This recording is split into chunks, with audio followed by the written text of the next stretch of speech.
everybody, and welcome to this week's edition of Straight Talk with Bren O'Brien and Tim Rowe from The Straight, brought to you by our sponsors, Darley and Inglis. Today, the pattern, what can we do to fix one of racing's most political issues? Rising rents for Sydney trainers, and a feature interview with former Racing Queensland CEO and now wagering executive, Jason Scott.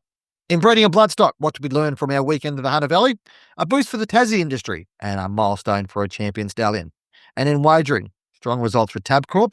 What do they mean? And a boost for on-course betting and a key appointment for Entain. Tim, thanks for joining us as always. The political cycle of the pattern keeps coming back with the centre of discussion there at the Hunter Valley over the weekend, and a big discussion point at the moment. First of all, just bring us up to date on the timelines of where things are at and I guess what is being decided by the Racing Australia board next week. Just call me the driver, Bren, after guiding you around the Hunter last weekend, which was fine. I was happy to do that and thoroughly enjoyed it. But yes, back on the pattern. Look, there's a meeting next Tuesday, September 2nd. The Racing Australia board will come together, and I'm sure it'll be hotly debated where to take these pattern guidelines and try to implement them. But from what I'm hearing, no one wants to say anything publicly, really. With the powers of veto between Racing Victoria and Racing New South Wales, they're on the opposite sides of the argument, certainly at the moment, or certainly was earlier this week. I can't see anything getting through. So the impasse will continue and sort of the stalemate. Nothing's happened since 12 months ago when it was called off. So whether Racing New South Wales push ahead and upgrade some races and that aren't internationally recognised and won't be in the catalogue, time will tell. But I don't know when it ends. Someone has to compromise, and the personalities involved, maybe they won't. Yeah, I mean, the likely consequence of a continued impasse, as you mentioned, is that those New South Wales races upgraded last season, the 17 of them, which remain upgraded according to Racing Australia, despite the fact they haven't got international pedigree recognition. They'll probably stay in the same state they're in, and that would be one rule for one lot and one rule for another. There's probably a question about whether PRAs can upgrade other races without broader approval. Group 1 races are probably a bit more sort of, I guess, sacrosanct might be a bit too strong of a word, but certainly you can't just upgrade to Group 1 for the sake of it. So we'll see what happens around that. The Golden Eagle and the Rother Boarding are probably the two races there, which Racing New South Wales would like to see upgraded. And then, I guess what we're seeing, Tim, is this impasse is impacting the mood of the industry because it's making people feel like there's dysfunction at the heart of the way things are being run. And that's the reality of it. We've spoken to plenty of people, you and I, over the last couple of weeks about this issue, most of which don't want to go on the record, but those comments are generally around the fact until this veto issue at Racing Australia that Racing Victoria and Racing New South Wales possess is addressed and possibly, there's a better way found to resolve these things, then we're always going to be in this situation, particularly with the current personalities involved. Highly unlikely anyone can be the circuit breaker, is it, Tim? It's highly unlikely anyone's going to come along and be able to sort this one through. And, the reality is the pattern's been in a holding state for Australia since 2018, 2019, when they last met the Patt Committee. Unlikely we're going to be able to see this resolution in a short period of time. The only compromise I can see just how determined Racing New South Wales is to get, I guess, particularly Group 1 status for the Russell Balding and the Golden Eagle, which, on Victoria Derby Day, then they could push their case for Whirlpool inclusion. They can take it straight to the Asian Patent Committee, but maybe that's where the compromise may come if they go, let's help the other PRAs help us push for that, and we'll compromise on, having a committee to meet and, upgrade and, importantly, downgrade races. There's sort of, and I said it the other day somewhere else, Bren, but just these upgrade of so many races just devalues the pattern and black type and certainly black types like the T20 cricket or Big Bash, in my view. It was great when it was 6 weeks. Now it's 3 months and you're sort of sick of it and just loses its appeal and value and relevance. Yeah. Where does it end is the question, Tim. Do we end up like, the reality is if everyone lines up to get a Group 1 up, grow in about 100 Group 1s and end up with, 800 black type races. I mean, it's getting ridiculous. And at some point there needs to be some rationalisation. It impacts on Australia's reputation internationally, particularly when it comes to bloodstock. There's a whole bunch of other things in there. What does a Group 1 mean? That's 76, in my humble opinion. Far too many already Group 1s. We're heading only higher from there. We'll flick on now to the A to C trainers. We're unhappy with the notice given to them on a rent increase, 10% rise this comes amidst the broader context of a rising cost of ownership, the challenging trading models of trainers in terms of their commercial models, Tim. This one has caused a bit of a ruckus. I mean, we've seen rents go up elsewhere, particularly in country New South Wales, significantly much more than this in terms of overall percentage. But look, it just the general feeling of the trainers were the period of notice given for this, i.e. 1 week from the ATC, was not acceptable. Yeah, it's just the way it was communicated, talking to Richard Callender, the CEO of the Trainers Association. They're not arguing that rentals shouldn't go up to some degree, obviously just because of the cost of living, everything's gone up, inflation. It's just, a week's notice is, to plan for businesses. And then a lot of trainers have already sent out notices for the coming year saying this is what our training fees are going to be, inform their owners. And then, they receive an email on Monday going, next Monday, your stable rents are going up by, $1.15 a day. It doesn't sound like much, but you add it over, 1,200 boxes and, on tight margin businesses as training is, it's a decent impost, and most will have to pass it on to their owners, which, something has to give, and maybe that'll force owners out of the game. But it's just, the communication or lack of communication is what's a sticking point and upset, quite the trainers really. And I think the ATC and the board and Tim Hale, speaking to him yesterday, even I think they would acknowledge that they probably haven't handled it as well as they could have.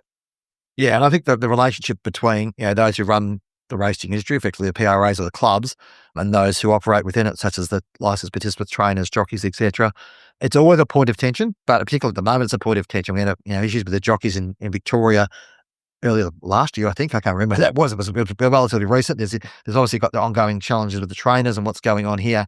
I think there's sort of a broader thing at play here, Tim, which is, you've got the clubs who are trying to make their business model work. We understand the ATC's challenges. They've been laid bare across the last 18 months. But how do we get to a point where, everyone's pulling in the same direction and not just sort of, basically operating for their own benefit and not on the broader benefit? And I think there's probably some questions there to be asked, I would say. Yeah, and the ATC is subsidising training and maintenance of tracks by about 7.9 million last year or 20, yeah. And so, it comes down to this argument, who should be paying? Should Racing New South Wales be putting in more money to the clubs for track maintenance? And, chicken and the egg, there's so many arguments there and where it ends up. But, it generates about $500,000, this price rise in extra revenue estimated. So the ATC also said they will put a percentage of that back into the tracks and stables and things like that. You're going to have to look at Leilani Lodge with Kieran Maher getting those stables at Randwick, I believe. Part of the deal for him is he has to foot the bill for infrastructure upgrades rather than the club doing it, which, be different under if you're renting a house, that the owner would, foot the bill for upkeep and different things like that. So it's an interesting scenario at the moment. And we welcome on board here at Straight Talk Jason Scott, former Racing Queensland CEO and now Chief Executive of the Bookie Group, to talk all things racing and wagering. Jason, always good to have you on board, and thanks for joining us. Pleasure to be here, Bren. Tim, thanks for having me. And so how do you reflect on your time inside the PRA world, Jason? It was a couple of years working with Racing Queensland. Sort of, how do you look back on that and think, it's been a time of great change in Australian racing and Queensland racing as well. What's your reflection on it? I think I look back at it as it was a great learning experience for me into the politicism within racing and the difficulty that administrators and others have in creating that change. And I think, New South Wales is the exception, but people forget that Peter's been there for 20 years. And Peter really didn't change a hell of a lot in the first 10 years. But what he did, he gained trust and created his fiefdom within politics, which has now given him the imprimatur to almost do what he wants. He's got a war chest. To come in there, I don't have that sort of patience. I think we probably achieved quite a lot in greyhounds and harness. I think getting the Inter-Dominions, the new greyhound track. Racing in Queensland is very heavily politicised between the city and the bush, the city and the provincial tracks. Basically, you've got a finite amount of money and everybody wants two things. They want more prize money and they want to race on Saturdays. And every club you go to, if we just a little bit of prize money here, and I think we could put more. Everyone wants more Saturday meetings, and a lot of that is self-interest because they want to be re-elected onto their committees and say they've got that. And that's probably where I struggle the most, where you've got so many different areas pushing in completely opposite angles, usually for self-interest rather than for the overall good of racing in Queensland. Jason, obviously, there's a political cycle involved, and you're dealing with wagering companies and sort of various other aspects of it. You're in a tri-code environment. I mean, you're kind of being wedged between government, the wagering industry, and stakeholders. I mean, how difficult is to try to achieve change in that situation? Yeah, look, in my period where I was working in Racing Queensland, we also had the problem with diminishing revenue as well. And my chairman, Steve Wilson, he had a novel term that we were not for loss. So if we made a profit, it was fine. You could put that away for next year into future infrastructure projects. But it was important that we didn't overspend and lose money. So balancing that against, the wagering is very important, particularly in a period where we've got reduction in people wagering. And we've seen that with all of the results that have come in the last couple of years. To spending that money more wisely, and it probably makes you think, you really think about every dollar and where it goes. And then you've got an equity basis across 121 thoroughbred tracks and 3 plus the greyhounds plus the harness, that you've got to spend your money in a way that everybody is being looked after to some degree, certainly politically, because if a local member's not happy, they're straight on the phone to the minister. And I worked under ministers from both sides of government, and they both felt exactly the same pressure from the local members who are doing what they need to do to look after themselves. And then you've also got committees and chairpersons or whatever else in the minister's ear lobbying for more money being pushed that direction. So that's an incredible balancing act.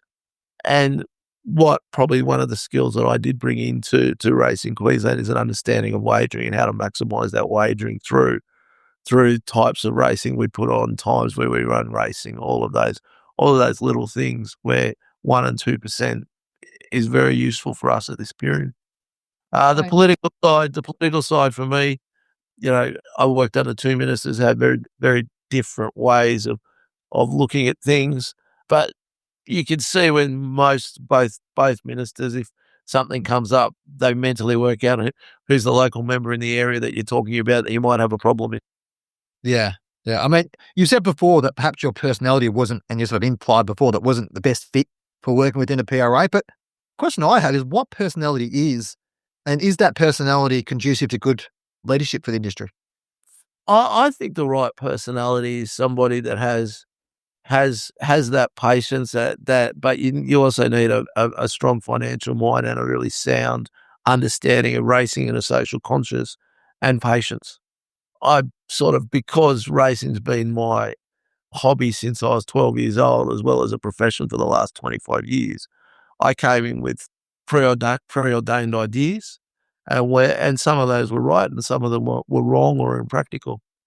So it's somebody that has that patience to be able to work through those things and probably build relationships for someone who's going to be at 60, 70 race meetings a year, as well as working however many hours you need to work at it. And that's probably only going to go that many meetings if you're working in tri-codes.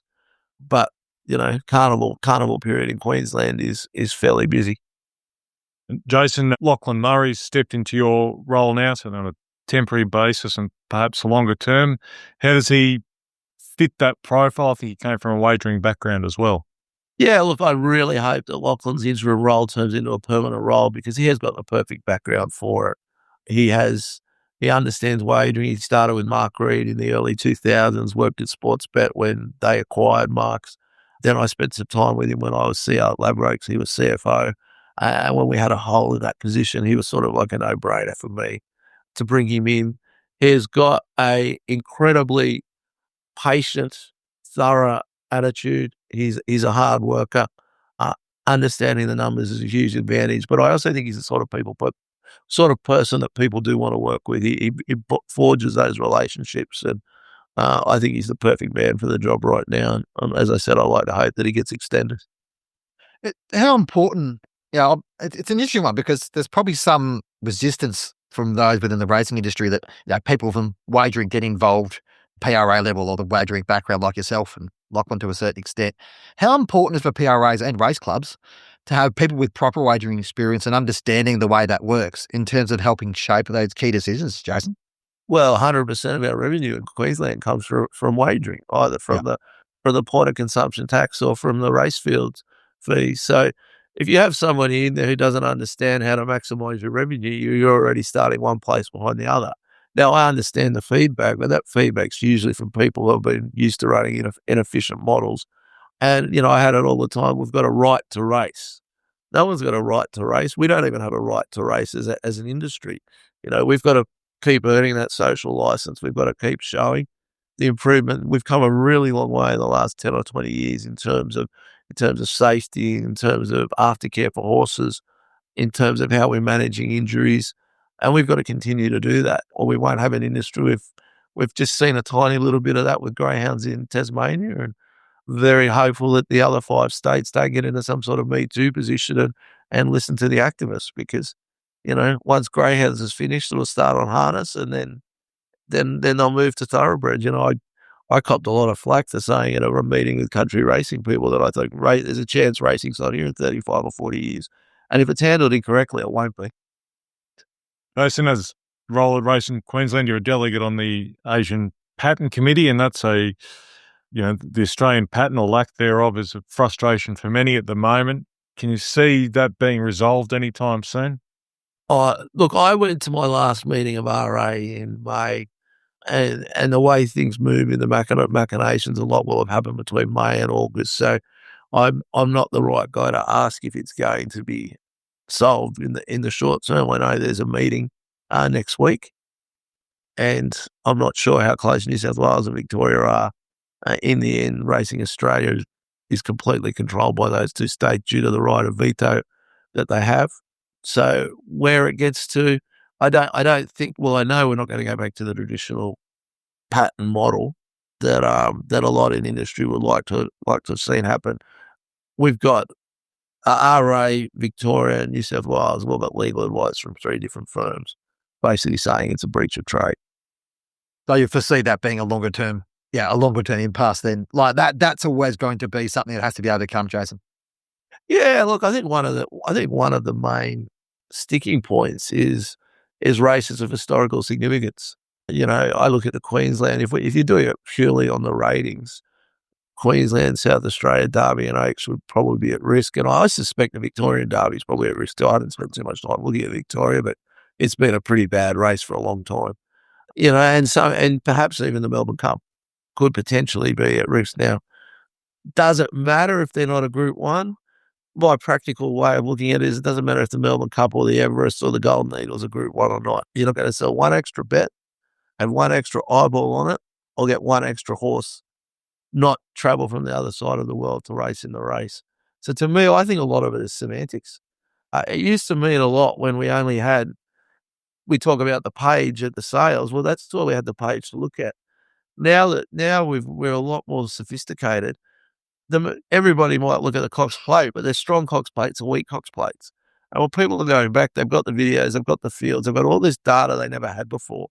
So the paid and saying that you've won a flight stakes into an Oaks, into a Caulfield Cup, into a Melbourne Cup for a broodmare probably isn't that important, those race names and what their actual group are, because people don't have a look at the quality of the race now. You can't underestimate the amount of work that both the buyers and the breeders are doing. So look, I tend to think it's a bit of a brouhaha about nothing. Now the traditionalists will say, I don't know what I'm talking about.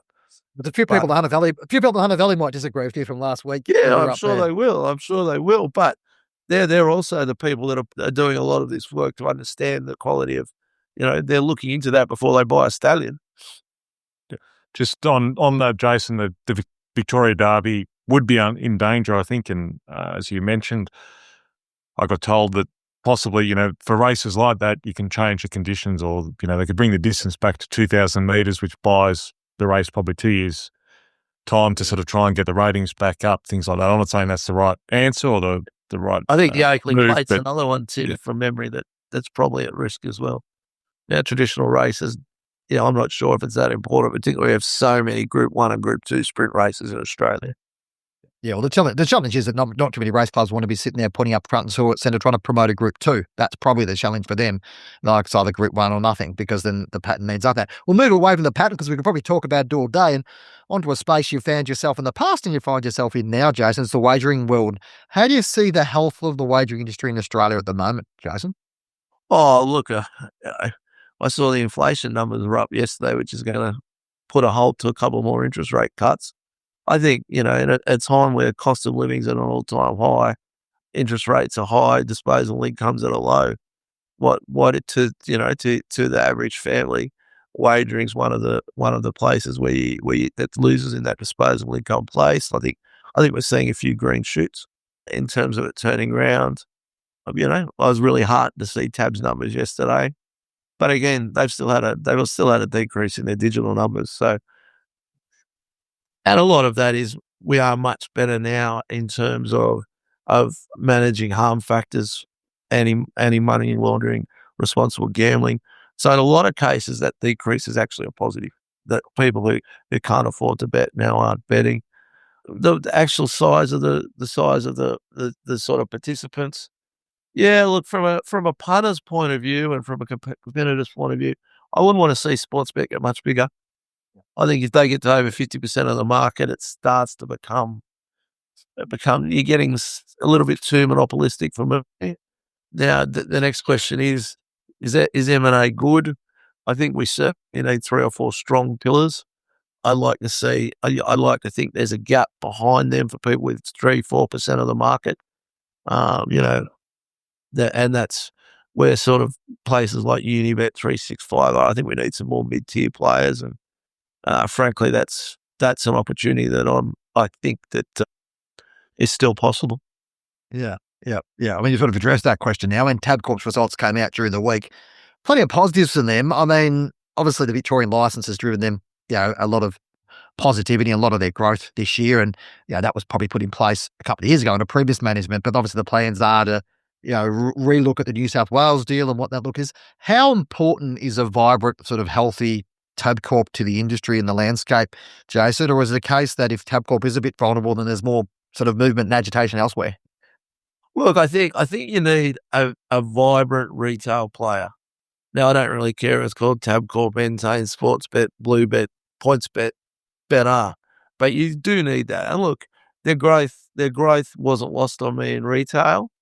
The cynic in me does wonder how much of that's come from those that have been AML and RG'd out of the cash, the cash, and the cash shoved. Who've signed up for BetStop, and then sometimes they forget that perhaps they're not really good at this caper. So I'd be really interested to see what that trajectory looks like over the next few years, because, for a decade, they haven't been reporting their retail numbers as really intricately as they've been going the wrong direction. So I think that's a positive. Where, as I said, whether it's Tabcorp's in a really interesting place. They tell me Max Gaming's worth 500 or 600 million. What do they do with that money? If they get that money to, it's going to cost them roughly $1 billion. I've heard New South Wales, Graham and Peter say, unless it's got a B in front of it, they're not going to do a deal on New South Wales. If I use PointsBet as some sort of level, Entain is probably worth close to $1 billion, 1.2 to 1.3, less the fine, probably you get to $1 billion. Now, where does Gil go and spend his 600 if he sells Max Gaming? What's more important in terms of overall growth going forward? Interesting decision for them, because they probably can't afford both in the short term. And he's not a man who's going to sit on his hand and not do something going forward. So I suspect he'll do one of them in the next 12 to 18 months. Yeah, so look, I'm very big that the industry needs a retail presence. Jason, you've been an advocate, certainly at Racing Queensland, for the necessity for a national tote. I mean, you still have that view, and that will it happen? Gil's promised me it's going to happen, and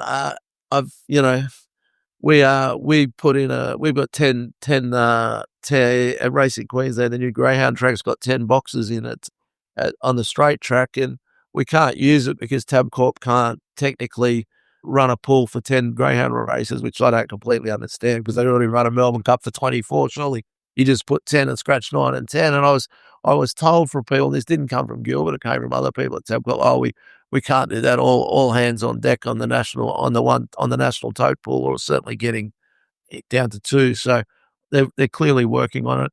I think it's imperative for the 2 smaller codes.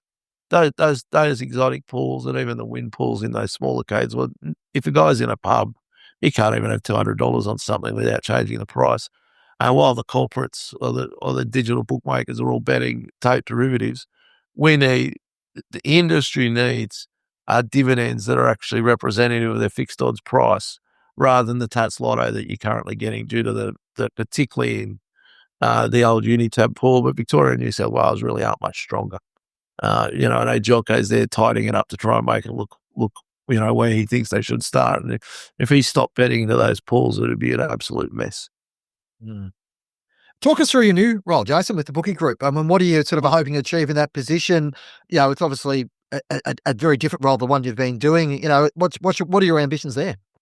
My ambitions are that's 1, 2, 3% of market. I think is still able to be achieved.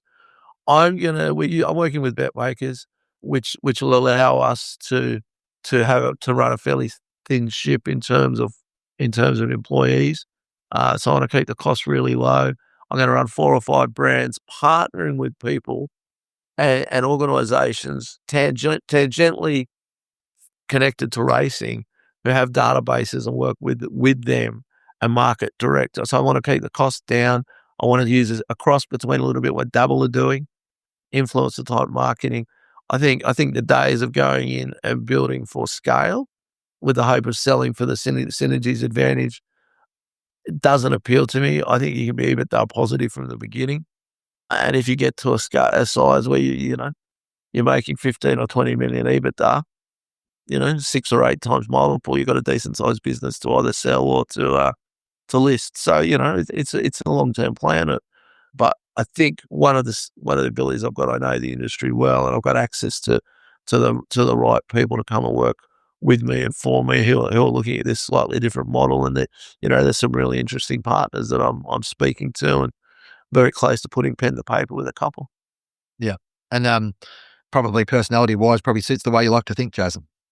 Suits the way I like to think, and we'll have a bit of fun. One of the brands we're about to bring out is betit.com.au, and if you read that incorrectly, it could read as btit.com.au, which provides many marketing opportunities, Bren. But we'll stick with Betit. But yeah, so we'll get out there, and we'll have brands that are sort of pointed in different directions and different socioeconomics, but I'll be using a lot of social media, Instagram, those kind of things, and trying to build a business that way from the ground up. And as I said, unashamedly plagiarise a few of the things that Tom Rundle and Double have done, because they are the business growing the fastest in our industry. So Benny Scarf's not doing is he stable switch, is he? Or no, we don't worry, we've got something similar but different. I think Benny's too connected. Yeah. He's having a bad trot, though. He's due a winner, isn't he? No, I think he's been due a winner for a while, but that's not his point. I don't think backing winners is necessarily his business model, Jason. No, I'm sure it's not. Jason, thanks so much for your time. Always great to talk. Always, we'll keep in touch. There's plenty, obviously, going with the bookie group, but your insights into your couple of years inside the walls of the PRA and your broader wagering experience is always greatly appreciated, and we really appreciate your time.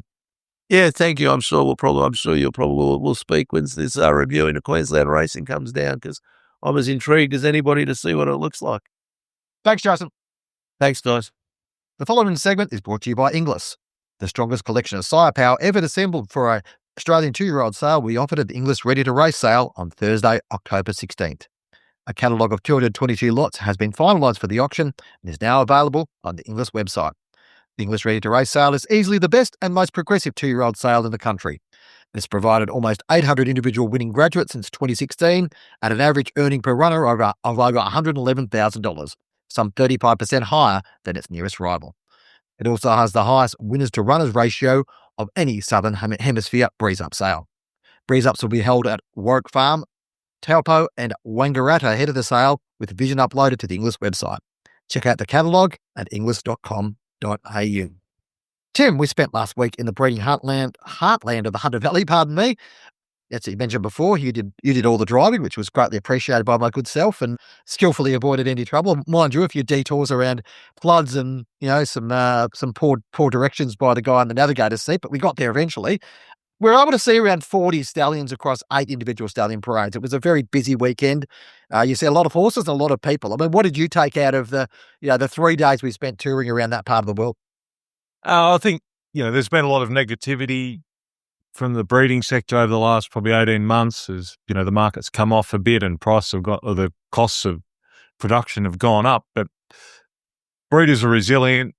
Yeah, and, punters, owners, trainers, everyone has to be resilient in this game because more losers than winners. But seems like people are going to butter up again, and probably the foal crop won't maybe not fall off as much as people suggest. It is always a good time in the Hunter Valley, isn't it? The week just before spring rolls around, lots of nice horses. Yeah, I thought people were quite optimistic. There's a few deals going on, 2-for-1s and different things like that. But by and large, I was quite optimistic leaving the Hunter Valley that the breeding industry will be okay. There'll be some tough patches, but yeah, I was confident that it's not going anywhere anytime soon, and the reinvestment will keep occurring. Yeah, I mean, it's an interesting one, isn't it? It's kind of like a time of year. It's like the traditional sort of end of winter, mark the start of the harvest sort of period, in terms of how it would work. And I think for a lot of these people, it's probably their last chance to sort of socialise before they get into the hurly-burly of the stallion season. And, with foals already arriving, it's a very busy time of year for farms. And, plenty of rain up there, which is a positive thing. That's the one thing you need to count on in primary production is, getting those, getting enough rain to, create the growth and develop the horses. That's important about that. What stood out to you about the stallions on offer, Tim? I mean, we saw a fair few new boys up there, a few guys we'd obviously seen plenty of times before. What was your sort of perspective on what we saw in terms of the bloodstock up there? I guess everyone's looking at the first season stallions, and Whedon's got Cogburn and Arrowfield's shuttling Van Dijk, and then to me, one of their first ones we saw was Starlust at Riverstone. And he's a very nice son of Zoo Star, Grade 1 winner in the States on turf. I thought that was interesting. 2 parts. As I said, he looks like a good Zoo Star, an Australian-style horse, but also points to the fact that, Riverstone's run by a young guy called Nick Taylor, and he's with his business partners is investing in a stallion. It's not an easy game, but he's there for the long haul, despite, as we said, some of the negativity around the industry at the moment, that he sees a future and he's having a real crack. And as I said, I don't think you can knock the horse on looks. So hopefully, sounds like he's going to get good support. And hopefully in a few years' time, we're talking about the Starlusts making an impact on the track. Yep, exactly right. I mean, it's awesome. A host of other lovely first season stallions. Darley, obviously, one of our sponsors here. We saw, Broadsiding, who, is a spectacular looking horse, and I think from memory paraded just after his own sire, Too Darn Hot, which was great to see. And traffic warden there as well. We saw a host of other first season stallions, Storm Boy, City of Troy, etc. Obviously Switzerland at Coolmore. So yeah, I mean, it's interesting to see how they're received, and you can see those people who maybe might have 3 or 4 mares. The stallion parade is really important for them. They may have already made up their decision, but it certainly helps them back up what they're thinking about, doesn't it? Yeah, just to see that, it's different to see them in the flesh, isn't it? And you go, actually, that is a nice horse. You try and envisage mating your mare with that stallion, how the foal might turn out, if only it was that easy. But it does, especially, Broadsiding's full, Too Darn Hot's full. I'm sure it's a marketing exercise for some to say it's full, hurry up and make a booking. But for those stallions that you're possibly punting, that a third season might kick on, just to see them in the flesh and remind yourself, actually, that's how they've let down. There's opportunities there below the obvious, and the first seasons or the provens like Zoo Stars and I'm Invincibles, which obviously carry the service fee to justify that. Yeah, and it was actually what I was impressed by was Zoo Star looked fantastic, and he was such a, a lot of these stallions probably aren't necessarily social animals per se. They don't like to be around people that much, but Zoo Star was getting photos taken with people. Obviously, it's champion stallion. It's a terrific achievement from Whedon, but I thought that was quite amazing. And and just to see the how those older stallions, like So You Think, looked $1 million. God, he's a beautiful looking horse. All Too Hard, great appreciation of him as a stallion. We had Divinery, and it was obviously interesting to see them, but he's done a remarkable job as well. And maybe I'm a bit of a sentimental person in that regard, but I love seeing those old champion stallions in terms of what they were able to produce on the racetrack, and then go on and produce Group 1 winners at start is quite remarkable. Look, often the value as a journalist at those things too, Tim, is the conversations you have with people. We had a lot of conversations with people across the 3 or 4 days we were up there. Well worthwhile getting a bit of a temperature test on the industry, and those issues we spoke about, the pattern, costs of training, costs of breeding, the foal crop drop. Like, the industry is pretty acutely aware of its challenges, isn't it, Tim? And where those things are. It was interesting at the Yarraman Parade on Friday, Artie Mitchell coming out and saying, there's a lot of challenges, or a lot of things, political challenges in the industry at the moment. I urge you to go and discuss them. I thought that was interesting. I think there's probably been a little bit of a awakening that breeders can't stick their head in the sand on some of the broader issues in racing at the moment, and that maybe we need to address them. So, speaking of some challenges, positive news out of Tasmania this week, my home state, with an additional $1 million of a raft of initiatives aimed at the state's owners, trainers and breeders. The TasBred scheme's prize money pool increased to $2.15 million, $20,000 bonus prize money per race to be rolled out on all 2- and 3-year-old handicaps, select maiden and Class 1 races and other feature races.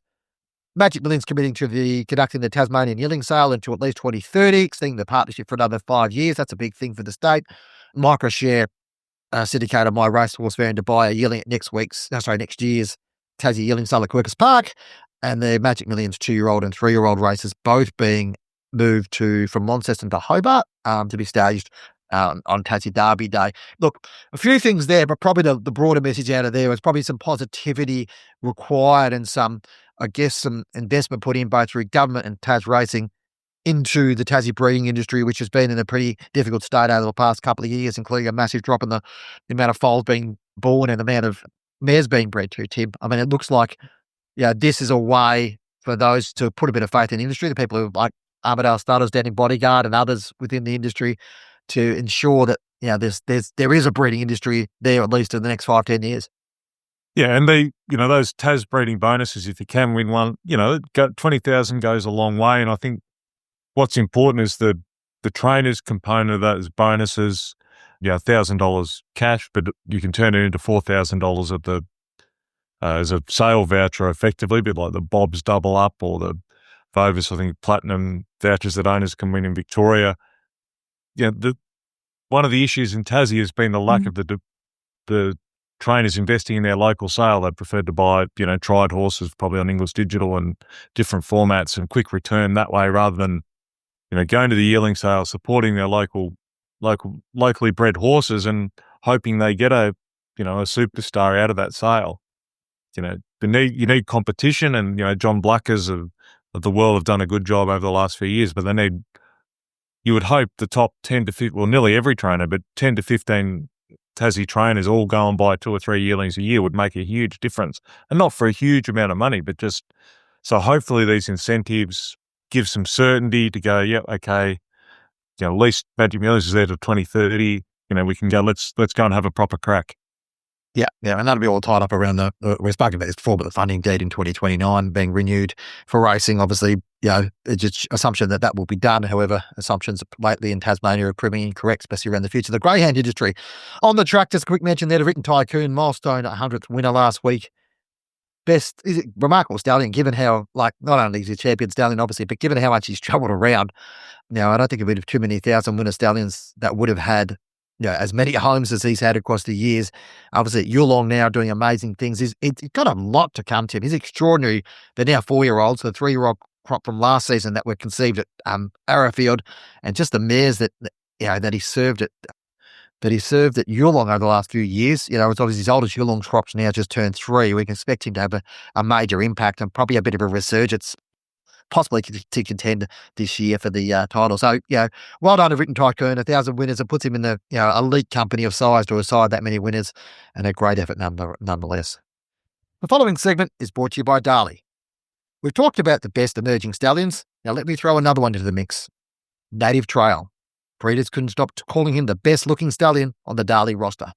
And that's on top of being a champion 2-year-old and a classic winner at 3. The scary part, his foals are just as sharp looking as he is. Like Too Darn Hot all over again, but with his own twist. Native Trail has the looks, the race record, and now the foals to back it up. he's staring you right in the face. Native Trail standing at Darley Kelvin's side for $27,500. On to wagering now, Tim, and positive results for Tabcorp this week. Last year, results were pretty disastrous, $1.4 billion loss. This year, they're back in a sort of a $35 million profit range. This time around, group EBITDA was reported to be up 23.2%, revenue up 11% to $2.6 billion, or 12%, sorry.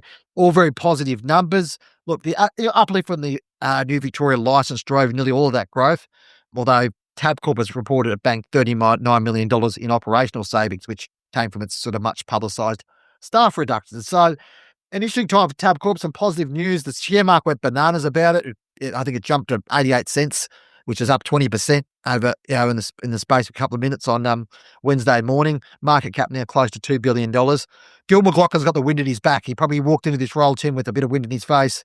The wind's definitely at his back now, and there's a sense that Tabcorp now can rebuild its presence in Australia through its great strength, which is retail and the tote.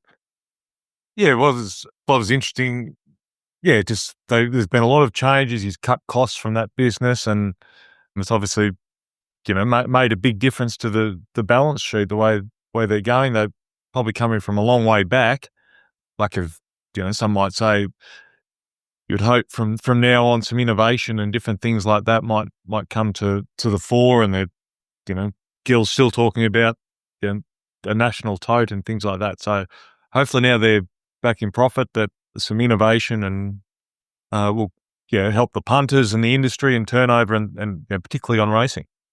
Yeah, they did confirm that racing turnover had dropped 4% over the past 12 months, so that's a bit of a sobering aspect for racing. Sport turnover has grown 5.3%, so that dynamic of sport taking share of market from racing continues with Tabcorp. Another interesting aspect was Tabcorp results with the cash wagering grew 17.5%, which probably raised a few eyebrows for those who are elsewhere in the industry, given Tabcorp pretty much has a monopoly on cash wagering, given its retail presence. Other news involving Tabcorp, they've got to re-up their on-course presence in Victoria, agreement between them, Racing Victoria and Country Racing Victoria, around significant country racing meetings to make sure they've got a presence on course during those meetings. Who's paying for it? We don't know. A betting man would say it's the racing industry, but it's said to be commercial in confidence. Warwick Barr is penning a yarn as we speak, which will be up shortly on the straight about that one. And just a final point on wagering, Tim. Andrew Fruis appointed Entain Rowe permanently. He's now the CEO of the Australian and New Zealand business. That's a major role. Obviously, he took that role on a temporary basis when Dean Shannon left in June.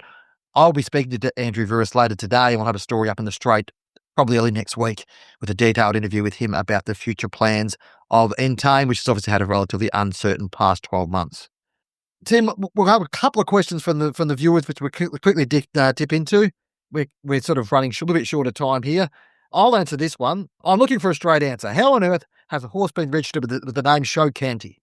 I register 2 or 3 horses a year and have names rejected left, right and centre for no good reason. But surely there's a very good reason to reject Show Canty.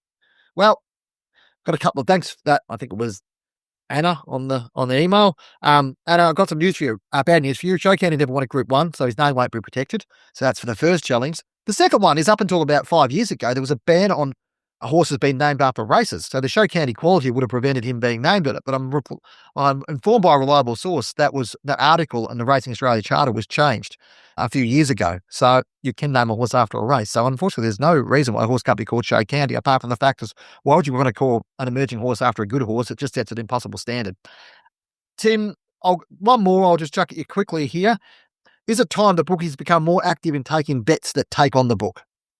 Oh, in theory, yes, that'd be great. But as we've discussed ad nauseum, the tax structure just doesn't incentivize bookies to take on too much action, depending on the state of the POC taxes, different things like that. It's not about pricing up races and trying to make a book and a little percentage on nearly every runner and things like that.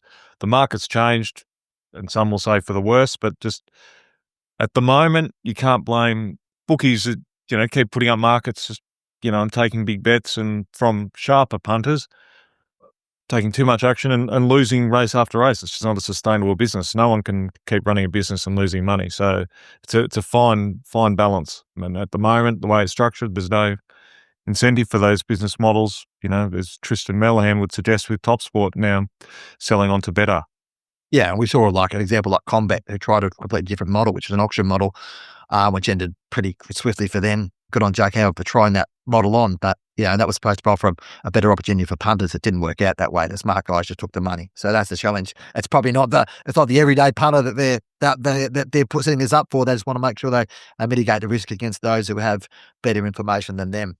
All right, thanks for joining us on Straight Talk. If you want to send us an email or message or social media or whatever else, happy to answer your questions and go through those. editor@straight.com.au. Send us an email through that. Today's episode, of course, brought to you by our fabulous sponsors, Inglis and Darley. Don't forget to give us a rating wherever you're listening to our podcast, be it watching us on YouTube, you might be listening through Apple, you might be going through Spotify or Podbean or one of those platforms. We're on all the platforms. Make sure you check us out and have a listen through a few of our older episodes. Give us some feedback. Tell us if we're improving. Yeah, again, send us an email. Always happy to hear from you. Thanks for joining us today. We'll speak to you again next week.